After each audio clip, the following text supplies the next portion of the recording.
lazy, scattered, too sensitive, too emotional, can't follow through, always late, so much potential, never lived up to it. If you grew up hearing those words, if you are still hearing them, this is for you. Because every single one of those labels was wrong. And the damage they caused is real, and it deserves to be named. Women with ADHD carry a specific kind of wound.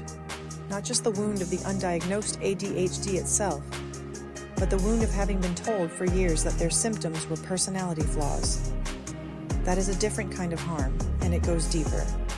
Here is how it happens. When a young girl shows signs of ADHD, the adults around her rarely say ADHD. They say she needs to apply herself. They say she is not trying hard enough. They say she has so much potential but doesn't use it.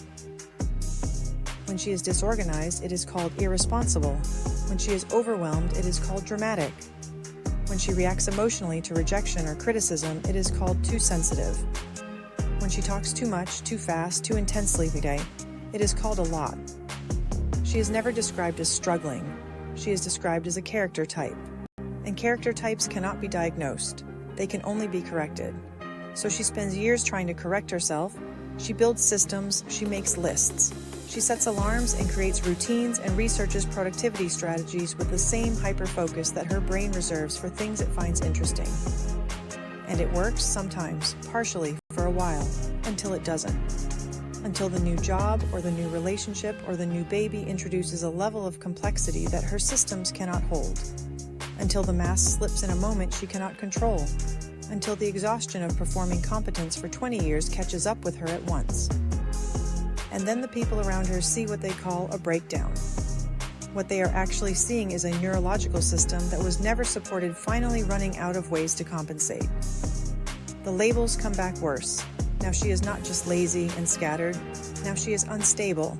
Now she has anxiety and depression, which she does because unmanaged ADHD creates both. Now she is in therapy but not making progress because the root cause has still not been identified. This is the story of millions of women. And here's the most devastating part. Many of them internalize the labels so completely that even after diagnosis, they cannot let go of the belief that they are fundamentally flawed. The diagnosis makes intellectual sense, but the emotional identity, built over decades of being told you are not enough, does not dissolve overnight. Healing from late diagnosed ADHD as a woman is not just about learning new strategies. It is about dismantling a false self-concept that was constructed for you by a world that did not understand your brain. That is long work. But it starts with one thing: replacing the wrong story with the right one. The wrong story is that you are lazy. The right story is that you have a neurological condition that was never identified. The wrong story is that you are too emotional. The right story is that you have a nervous system that processes emotional input at a higher intensity than average. The wrong story is that you don't try hard enough. The right story is that you have been trying harder than most people around you, just to do things they do automatically. You were never the problem. You were the person the system failed.